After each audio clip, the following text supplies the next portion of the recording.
미국 시간으로 지난 9월 1일 테슬라의 주가가 5%가량 빠졌습니다. 테슬라의 유상 증자 소식 때문에 그런데 이를 계기로 테슬라의 자본 조달 관련 내용을 좀 정리하여 말씀드리려고 합니다.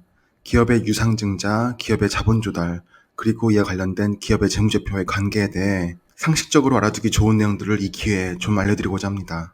앨런 머스크는 테슬라는 유상증자에 관심이 없다고 얘기를 했었으나 9월 1일자로 50억 달러의 유상증자를 강행했습니다. 현재 테슬라의 주가가 이렇게 될 걸 앨런 머스크 본인도 예상 못했을 정도로 올라버렸다는 것에 대한 반증입니다. 이렇게 주가가 엄청 올랐으니 유상증자를 해서 자본을 조달하는 유혹을 떨쳐버릴 수 없었던 것입니다. 이는 2020년 올해 들어서 두 번째 유상증자입니다. 지난 2월에 20억 달러를 증자했었습니다. 유상증자로 들어오는 현금에 대해 이번에도 테슬라는 사용처를 명확히 밝히진 않았지만 재무제표, 그중에서도 밸런스시트, 즉 대차 대조표의 개선을 목표로 한다고 공시했습니다. 조금 이따 다루겠지만 들어온 현금으로 부채를 줄이고 남는 현금은 유동성 자산 및 국채 등을 매입하는 데 사용한다고 합니다. 지난 분기에서는 현금 및 현금성 자산은 86억 달러가 있다고 공시를 했었습니다. 이렇게 유상증자 이벤트가 있으면 주가는 휘석되는 효과가 있으므로 주가에는 악영향을 끼칩니다. 몇몇 분들에게는 뻔하게 아시는 내용들일 수도 있겠지만 좀 설명을 드리면 주가 휘석이라는 건 스탁 딜루션이라고 영어로 번역이 되는데 한마디로 EPS,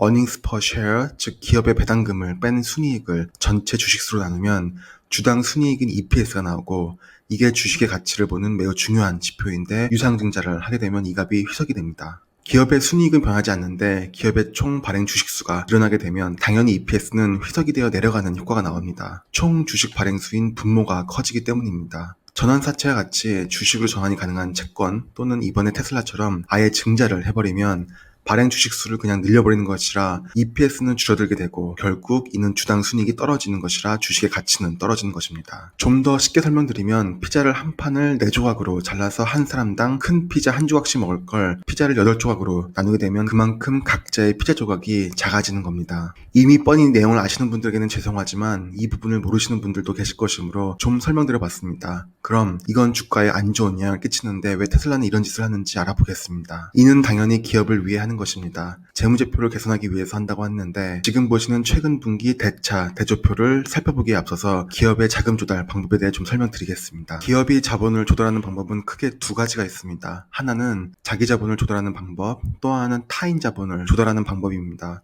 물론 기업이 가지고 있는 자산을 매각하거나 하는 방법으로 자본을 조달할 수도 있지만 일반적으로 보면 두 가지로 보시면 됩니다. 자기 자본을 조달하는 방법이 바로 유상증자인 것입니다. 한마디로 주식의 추가 발행을 통하여 주식시장에서 자본을 수급하는 방법이며 이번 테슬라의 50억 달러 증자도 마켓 프라이스 즉 시장가대로 증자를 했는데 현재 테슬라처럼 주가가 고공행진할 때 적은 주식수로 많은 현금을 끌어들일 수 있습니다. 앨런 머스크가 올해 더 이상의 증자는 없을 것이라고 했는데 본인도 주가가 이 정도로 미쳐 날뛸지는 예상 못했나 봅니다. 결국 말을 바꾸고 50억 달러를 증자를 한 것입니다. 증자를 통한 자기 자본으로 자본을 조달하는 것에 대한 장점은 부채를 통한 자본 조달이 아니므로 대차 대조표에서 부채가 늘어나지 않습니다.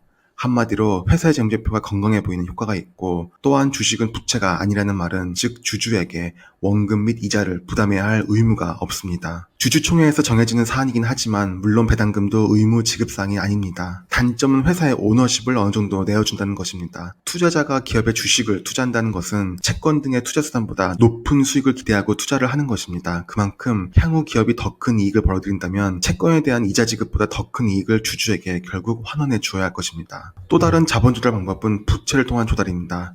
단순하게 은행에서 대출을 받거나 사채를 발행하는 방법입니다. 전환사채, 기업어음, ABS 등 다양한 방법이 있지만 쉽게 보면 그냥 은행에서 돈 빌리거나 사채를 발행하는 것입니다. 장점은 기업의 오너십은 일정하게 유지를 하되 정해진 이자만 그냥 줘버리면 되는 겁니다. 단점은 물론 기업의 부채가 커지기 때문에 재무제표상으로 부채비율이 올라가서 재무제표가 좀 못생겨지는 효과가 있고 기업에게 이자 부담이 짐이 될 수도 있습니다. 테슬라의 2019년 연간보고서 즉 10K 보고서에서 이자 비용을 받습니다. 2019년 6억 8,500만 달러를 이자 비용으로 내고 있고 전체 매출의 3%에 달한다고 합니다.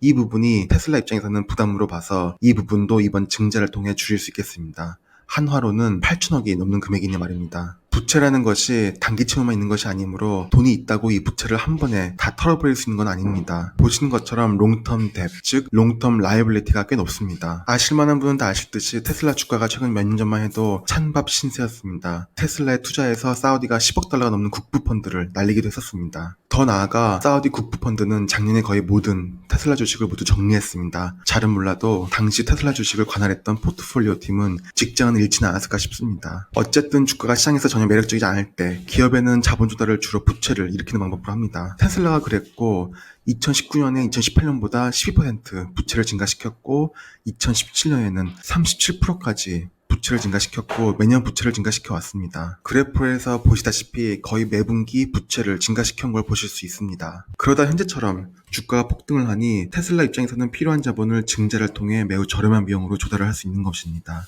저렴한 비용이라 함은 증자로 인한 신규 발행 주식수를 최소화할 수 있는 것입니다. 주가가 비싸므로 발행 주식수를 최소화시킬 수 있었습니다. 다시 본론으로 돌아와서 그럼 테슬라의 증자가 결국은 주주에게 좋은 것일지 아닌 것인지 제 의견을 말씀드리겠습니다. 이 의견을 드리기 위해 부연 설명이 길었습니다. 우선 테슬라의 증자의 목적은 명확합니다. 부채를 줄여서 부채에 대한 이자 비용 등의 부담을 줄여서 회사의 재무구조를 좀 더 건강하게 개선시키고 현재 테슬라의 생산 설비 증가를 위한 자본 조달에 유상 증자의 또 다른 목적이 있습니다. 이번 테슬라의 2020년 2분기 보고서를 참조한 내용입니다. 테슬라를 제외한 모든 자동차 제조업체의 생산량이 전년 동기 대비 줄었습니다. 테슬라만 독주를 하고 있는 상황입니다. 여기서 테슬라는 지속적으로 생산 설비를 증가하고 있습니다. 현재 컨스트럭션 중인 공장 외에도 계획 중인 부지가 미국과 독일 베를린에 있고 상회와 같이 현재 이미 있는 공장에서도 생산 캐파시티를 더 늘리는 계획을 갖고 있습니다. 이런 모든 계획에는 엄청난 자본이 필요하며 이번 증자를 통해 이런 자본 수요를 어느 정도 충족을 한다고 볼 수 있습니다. 결국 당연한 얘기지만 이번 증자는 결국 기업의 매출과 이익의 장기적인 극대화를 위한 하나의 액션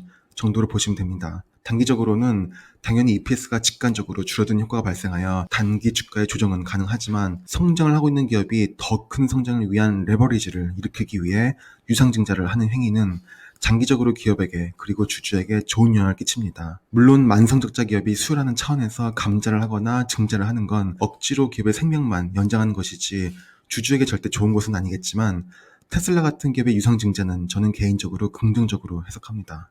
이번 영상은 이번에 테슬라 유상증자로 인한 주가 하락 이벤트가 있어서 이번 기회에 기업의 자본 조달에 대한 기본 개념을 좀 설명드리고 싶어서 영상을 올리게 되었습니다. 혹시 이런 내용들을 다 알고 계시는 분들에게는 알맹이가 없는 너무 뻔한 영상으로 느껴지셨을 수도 있고 이번 영상을 계기로 기업의 자본 조달에 대한 기본 개념을 확립하는 좋은 기회가 되셨을 수도 있습니다. 이번에도 영상 봐주셔서 감사드립니다.